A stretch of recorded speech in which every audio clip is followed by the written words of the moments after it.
అలానే మిసేసరావు ప్రస్తుతం మనం సిటీస్లో ఎక్కడ చూసినప్పటికీ డ్రైవర్ కావాలను అనేటువంటి ట్యాగ్ తోటి ఫోన్ నెంబర్స్ కూడా ఉంటాయి. ర్యాపిడో వెహికల్స్ మీద, ఊబర్ వెహికల్స్ మీద, ఓలా వెహికల్స్ మీద మీరు చూస్తే డ్రైవర్స్ కావాలను అనేది వినిపిస్తుంది. మరో 2 ఏళ్లలో బహుశా ఈ ప్రకటన ఉండకపోవచ్చు. ఎందుకనంటే రోబో ట్యాక్సీలు వచ్చేస్తున్నాయి. డ్రైవర్లెస్ కార్లు, డ్రైవర్ లేకుండా కార్లు నడవబోతున్నాయి. ఇది అమెరికాలో సక్సెస్ అయింది, టెస్లా సక్సెస్ చేసింది. ఇది రాబోయే రోజుల్లో ఇండియాకు కూడా రాబోతుంది. 2-3 ఏళ్లలోనే డ్రైవర్ లేనటువంటి, డ్రైవర్ రహిత కార్లని మనం రోడ్ల మీద చూడబోతున్నాం. అంటే ఇంకా ఓలా, ఊబర్ కానీ, లేదంటే ఇతరత్ర ర్యాపిడో కానీ, ఇంకా ఏవైనా సర్వీసులు వస్తున్నా కానీ డ్రైవర్ లేకుండా కార్లు వచ్చే అవకాశం ఉంది. సో కాబట్టి ట్రావెలింగ్ ఛార్జెస్ కూడా తగ్గేటువంటి అవకాశం ఉంది. కాకపోతే ఇప్పుడు ఉపాధి పొందుతున్నటువంటి డ్రైవర్లు ఎవరైతే ఉన్నారో వాళ్ళందరూ రోడ్డును పడేదానికి అవకాశాలు చాలా పుష్కలంగా ఉన్నాయి. టెస్లా ఈ విషయంలో సాంకేతిక పరంగా ముందుంది, ప్రయోగాలు చేసింది, సక్సెస్ అయింది అమెరికాలో. దానికి సంబంధించినటువంటి న్యూస్ చూద్దాం. రోబో ట్యాక్సీలకు సంబంధించి. సో రోబో ట్యాక్సీలు ఏంటి అని అంటే ఇదిగోండి. అవును, నిజం. 1-2 ఏళ్లలో క్యాబ్ డ్రైవర్లు అనేవారు ఉండకపోవచ్చు. ఇన్ఫర్మేషన్ టెక్నాలజీ కారణంగా ఊబర్, ఓలా, ర్యాపిడో వంటివి పుట్టుకొచ్చి క్యాబ్ డ్రైవర్ల ఆదాయంలో కొంత వాటా పంచుకుంటుంటే రోబోటిక్స్ అటానమస్ వెహికల్ టెక్నాలజీ కాస్త డ్రైవర్ల ఉద్యోగాలకి గండి కొట్టే సూచనలు కనిపిస్తున్నాయి. డ్రైవర్ల అవసరం లేని కార్లను టెస్లా ఎప్పుడో తయారు చేసింది కదా, అప్పుడు లేని సమస్య ఇప్పుడు ఎందుకని వస్తుందని అనుకుంటున్నారా? సింపుల్. టెస్లాతో పాటు కామర్స్ దిగ్గజం అమెజాన్ ఇప్పుడు ఈ అటానమస్ వెహికల్ టెక్నాలజీని క్యాబ్స్గా మార్చే ప్రయత్నాలు ఉన్నాయి. టెస్లా ఇప్పటికే తన సైబర్ ట్రక్ను క్యాబ్ సర్వీసులు అందించేలా మార్చి పరిశీలిస్తుండగా అమెజాన్ వచ్చే ఏడాది నుంచి ఏటా కనీసం 10,000 రోబో ట్యాక్సీలను సిద్ధం చేస్తుంది. కాలిఫోర్నియా రాష్ట్రంలోని హేవర్డ్ ప్రాంతంలో అమెజాన్ సుమారు 2,20,000 చదరపు అడుగుల విస్తీర్ణంలో రోబో ట్యాక్సీల తయారీకి ఒక ప్లాంట్ ఏర్పాటు చేస్తుంది. 4 ప్రయాణించగల విశాలమైన ట్రక్ లాంటి ఈ వాహనం పేరు జూక్స్. అన్ని సవ్యంగా సాగితే ఈ ఏడాది చివరికల్లా కొన్ని వాహనాలు లాస్ వెగాస్ నగరంలో పరుగులు పెడతాయి కూడా. ఆ తర్వాత ఇది ప్లాంట్, ఇదంతా ప్లాంట్. ఆ తర్వాత దశల వారీగా మయామి, ఆస్టిన్, శాన్ ఫ్రాన్సిస్కోలో వీటి సేవలను విస్తరించనున్నారు. ప్రస్తుతం ఈ వ్యాన్లను టెస్ట్ ట్రాక్ పై నడిపి పరిశీలిస్తున్నారు కూడా. డ్రైవింగ్ తీరుతెన్నులు, పికప్, డ్రాప్ అప్లు సందర్భంగా ఏమేమి జరుగుతున్నాయో తెలుసుకుంటున్నారు. మరోవైపు టెస్లా కంపెనీ కూడా తన సైబర్ ట్రక్ను కాస్త సైబర్ క్యాబ్గా మార్చే ప్రయత్నాల్లో ఉంది. 2027 నాటికి తొలి దశ వాహనాలను రోడ్లపైకి ఎక్కిస్తారు. రోబో ట్యాక్సీ అని పిలుస్తున్న ఈ వాహనంలో 2 ప్రయాణించవచ్చు. స్టీరింగ్ వీల్, పెడల్స్ వంటివి ఏమీ ఉండవు. అన్ని కృత్రిమ మీద ద్వారానే జరిగిపోతాయి. ఒకసారి ఛార్జ్ చేస్తే సుమారు 320 కిలోమీటర్ల దూరం ప్రయాణించగలవు. ముందు వెనక ఎక్కడ అద్దాలు ఉండవు. కెమెరాలు, సెన్సర్ల ద్వారానే పరిసరాలను గమనిస్తూ డ్రైవ్ చేస్తుంది వాహనం. ఒక్కో రోబో ట్యాక్సీని $30,000 అమ్మేందుకు టెస్లా ప్రయత్నిస్తుంది. అంటే దాదాపు $30,000 అంటే 3/8 24, దాదాపుగా 2 కోట్ల చిల్లర. సో అది మనకి ఎంతవరకు అవైలబిలిటీ చూడాలి. ఇక్కడ మనకి మానవ డ్రైవర్ల పరిస్థితి. జూక్స్ రోబో ట్యాక్సీలు విస్తృత స్థాయిలో అందుబాటులోకి వస్తే మానవ డ్రైవర్లకు గడికాలమే. ప్రస్తుతానికి ఇవి అమెరికాకే పరిమితం కావచ్చు, కానీ భవిష్యత్తులో ఇతర ప్రాంతాలకు, మరీ ముఖ్యంగా వివిధ దేశాల్లోని నగర ప్రాంతాలకు విస్తరించడం ఖాయం.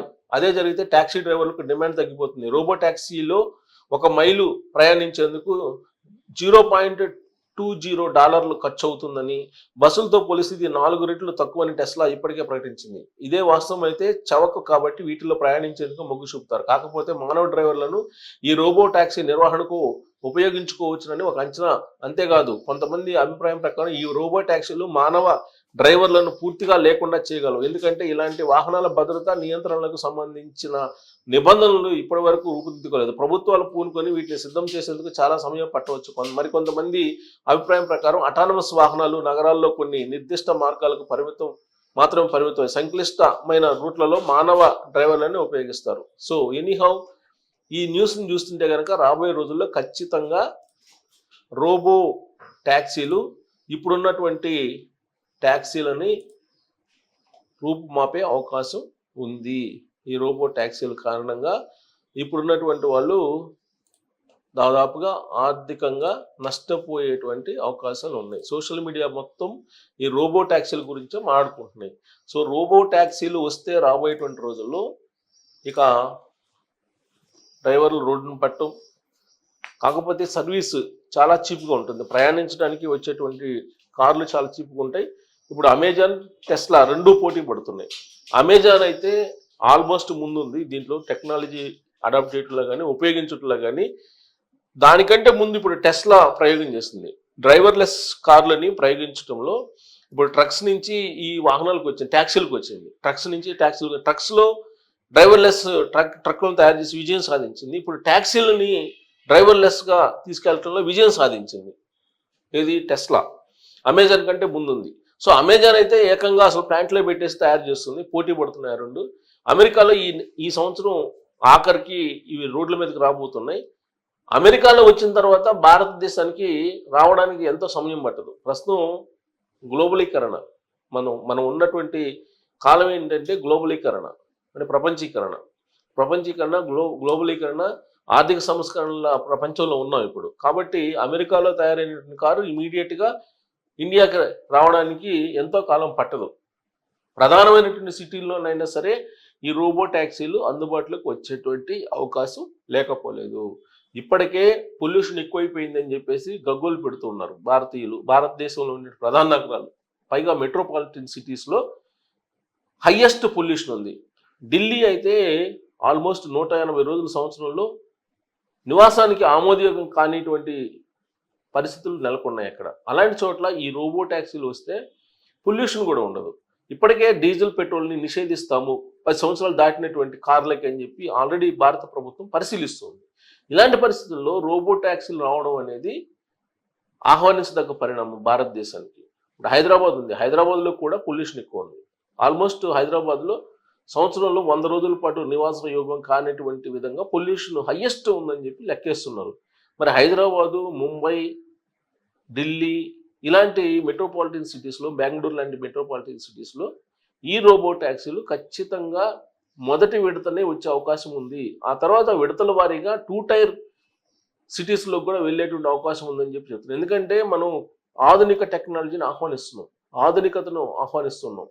పైగా ప్రపంచంలో ఎక్కడ అభివృద్ధి జరిగినా, ఎక్కడ అత్యాధునికమైన టెక్నాలజీ ఉన్నా దాన్ని అందిపుచ్చుకోవాలని చెప్పి వేగంగా పరుగులు పెడుతున్నాం. ఇలాంటి పరిస్థితుల్లో హైదరాబాద్ లాంటి చోట్ల ఖచ్చితంగా రాబోయేటువంటి రోజుల్లో మనకి రోబో ట్యాక్సీలు వచ్చే అవకాశం ఉంది. అలాగే ఆల్రెడీ నేను చెప్పాను, విమానం ఆల్రెడీ ఈవీ ఫ్లైట్స్ వస్తున్నాయి, ఎలక్ట్రిక్ ఫ్లైట్లు కూడా వస్తున్నాయి. ఈ ఎలక్ట్రిక్ ఫ్లైట్లు వస్తే కనుక ఆకాశ మార్గంలో ప్రయాణించడానికి కూడా అవకాశం ఉంటుంది. సో ఈవీ ఫ్లైట్లు, అలాగే ఇప్పుడు రోబో ట్యాక్సీలు ఇవి వస్తే కనుక టోటల్గా ప్రయాణం యొక్క రూపురేఖలే మారిపోతాయి, ప్రయాణం చేసేటువంటి ప్రక్రియ మారిపోతుంది. సో దాన్ని మనం ఖచ్చితంగా ఆహ్వానించాల్సిన పరిస్థితి ఏర్పడుతుంది. ఎందుకంటే పొల్యూషన్ ఉంటుంది కాబట్టి, ప్లస్ తక్కువ ఖర్చుతోటి ఎక్కువ ప్రయాణం చేయొచ్చు, టైం కూడా కలిసి వస్తుంది. సో ఈ నేపథ్యంలో రోడ్లు కొన్ని చోట్ల ఇబ్బంది కలగవచ్చు ఈ రోబో ట్యాక్సీలకు అంటున్నారు.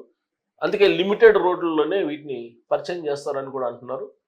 ఎలాగైనా సరే ప్రయోగాత్మకంగానైనా సరే నెక్స్ట్ ఇయర్ ఇండియాకి వచ్చే అవకాశం ఉంది. హైదరాబాద్లో మనం రోబో ట్యాక్సీలను చూడొచ్చు.